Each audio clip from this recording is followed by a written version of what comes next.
আসসালামু আলাইকুম রহমতুল্লাহ। আমরা এখন হযরত সৈয়দ নাসিরউদ্দিন সিফা সালাহ রহমতুল্লাহ আলাইহির মাজার শরীফের জিয়ারতে আসছি। ওনার মাজার হচ্ছে পূর্ব পশ্চিম ভাবে। এখন রাত বাজে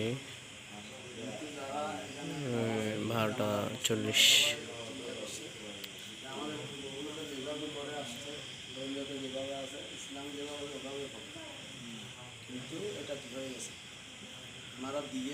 ওনার কেরামত উনি হচ্ছেন পূর্ব পশ্চিম।